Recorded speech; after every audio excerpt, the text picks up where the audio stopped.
Hi fans of high quality entertainment, it's time to review The Hot Chick. Just a joke. It's time to rank and review Genesis, Selling England by the Pound. Let me get out my notes. Selling England by the Pound is the fifth studio album by the English progressive rock band Genesis, released in October 1973 on Charisma Records. It reached number 3 in the UK and number 70 in the US. A single from the album, I Know What I Like in Your Wardrobe, was released in February 1974 and became the band's first top 30 hit in the UK. The album was recorded in August 1973 following the tour supporting the previous album Foxtrot. The group set aside a short period of time to write new material, which covered a number of themes including the loss of English folk culture and an increased American influence, which was reflected in the title. Following the album's release, the group set out on tour, where they drew an enthusiastic reception from fans. Critics and the band have given mixed opinions of the album, though guitarist Steve Hackett has said it is his favorite Genesis album. I'd mentioned in my previous review on Foxtrot that Selling England by the Pound I hadn't completely warmed up to.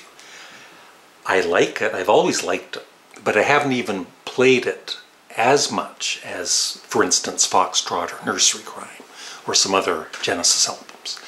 But I've taken the time the last few days, and I think I've listened to it 5 times in the last 2 days and twice last night, and I've warmed up to it. I finally totally love the album. So I will give you my rating and everything. I give it an A+ for a rating. The production is an A+. The album cover, it's not disturbing at all. It's just very English. Yeah, I love that painting. And the lawnmower, of course, from one of the songs. My 3 favorite songs are Dancing with a Moonlit Night, Firth of Fifth, and The Cinema Show. And I don't have a least favorite song. I love all of the songs. So I will quickly go through the songs, or slowly. Dancing with the Moonlit Night, everything about it. Peter Gabriel's vocals, and I was thinking last night, they're like all songs by Peter Gabriel in Genesis, I love his vocals, but there's just certain songs on this album in particular that if I have to make a top 10 singers list again, I'd have to include them in the top 10 somewhere. And yeah, the guitar work by Steve Hackett, the keyboard work, Phil Collins drumming throughout the whole album, amazing. I Know What I Like in Your Wardrobe. I used to always really love the song, but my favorite part of the song is the beginning and the end with, you know, Peter Gabriel doing his character type voices. Firth of Fifth. Mainly written by Tony Banks. He wrote the lyrics, and I guess he wasn't totally happy with the lyrics, but that doesn't bother me at all. It's a friggin' incredible song. And the keyboard work, and once again Steve Hackett's guitar solo in that is... he's got to be one of the most underrated guitarists in rock music.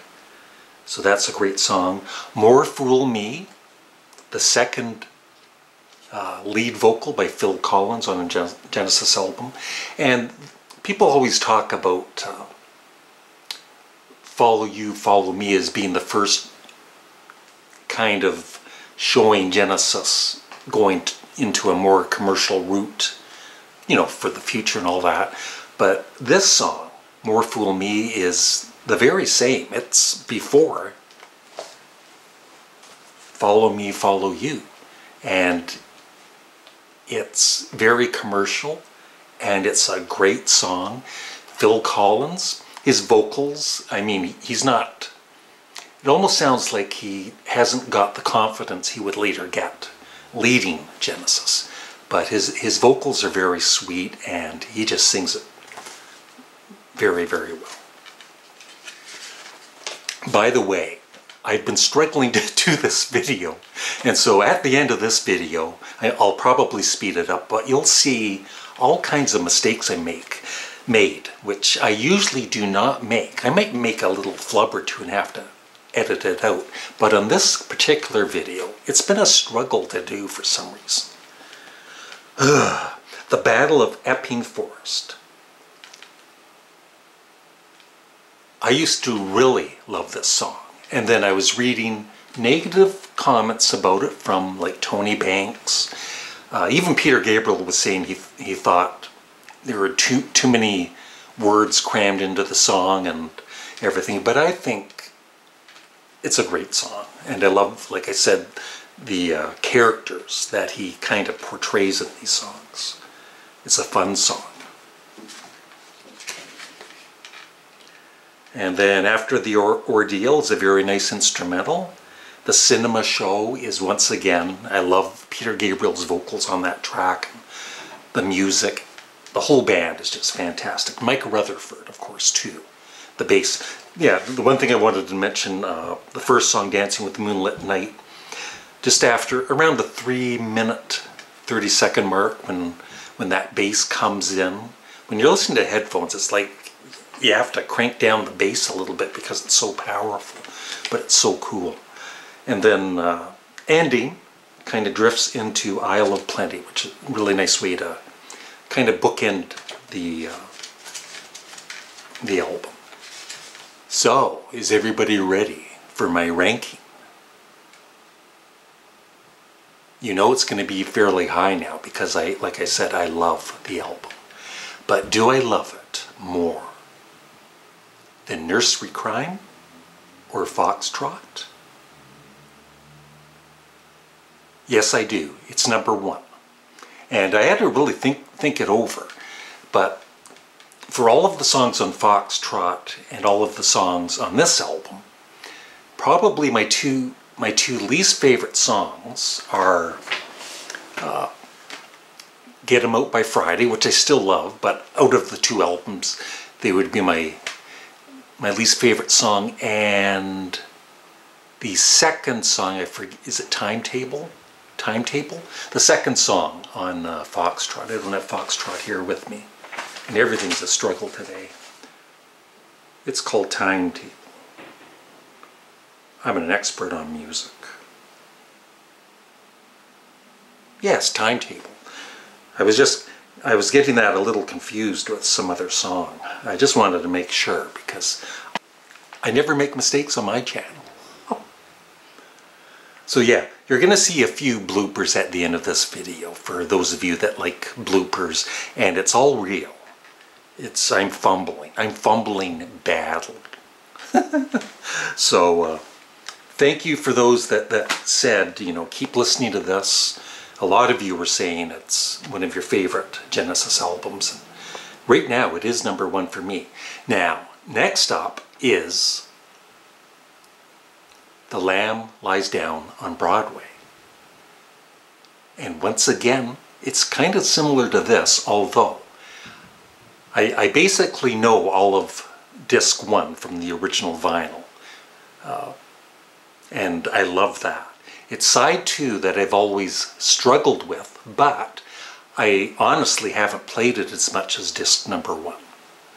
And so I'm going to take my time, so it'll be probably at least 2 days until I get that review together. 2 or 3 days. I'm going to listen to the album and force myself to really love it. No, I know I'm going to, like I said, I love sides 1 and sides 2.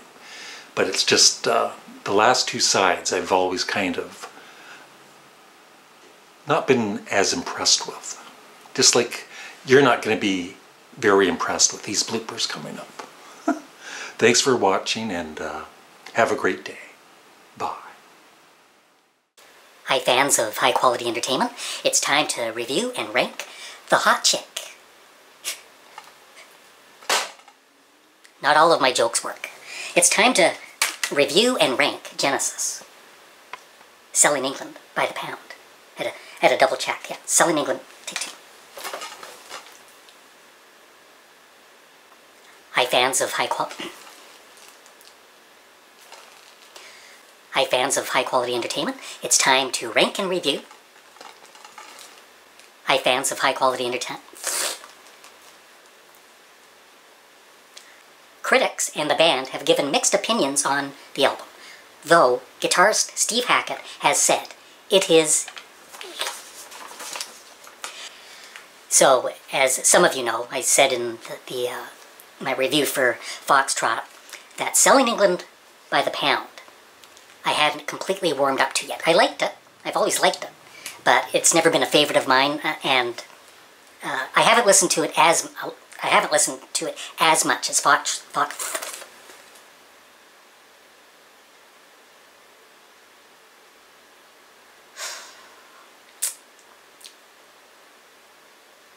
This is what happens when you've only been awake for 2 hours and you do a video.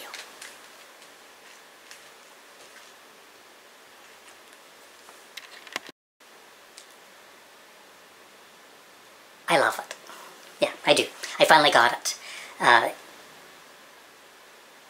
I can see why a lot of you. I did a poll in my community last night, which I took down, but I was just curious, to get some quick feedback. And I said, "Is Selling England by the pound?" I've got drama here. I wanted to talk about this just for a second too, but I asked in my poll.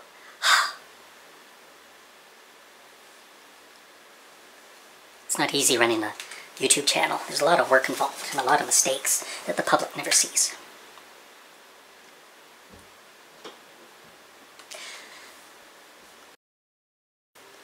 I'd mentioned in my Foxtrot review that I hadn't completely warmed up to Selling England by the pound. I've always liked the album, but I haven't played it through the years as much as like Foxtrot or Nursery Crime or some of their other albums. So, I took my time the last 3 days or more, and I think in the last 2 days I've listened to the album 5 times. And along with listening to this album twice last night, I just wanted to quickly mention, I've been reading up reviews again on Yes albums, or seen actual...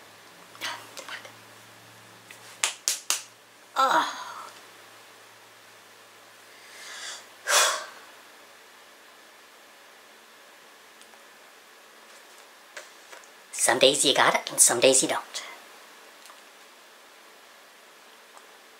And I listened to it twice last night, and I'm ready to give it a review. My rating is an A+. That's right, I finally warmed up to it, and I love the album.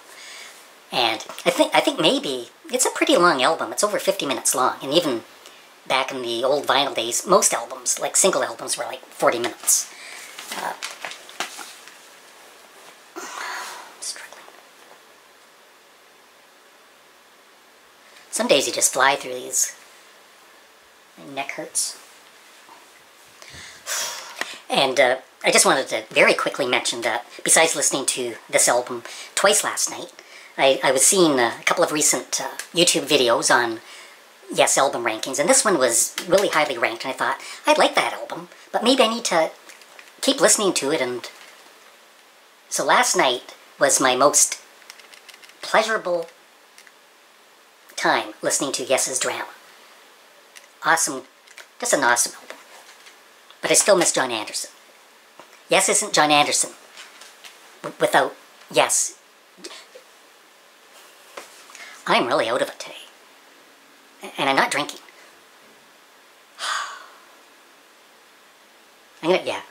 These are going to be outtakes. I seriously don't usually struggle this much. I even keep some of the mistakes in. But this one is,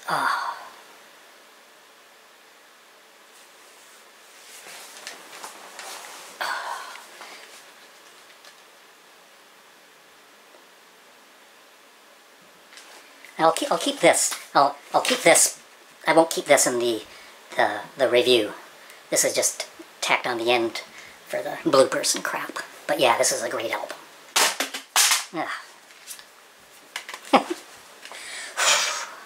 Gonna be a lot of editing of this video.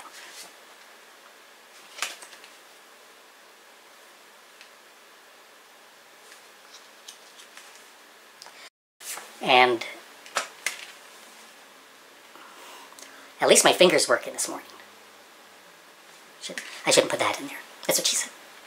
Ah.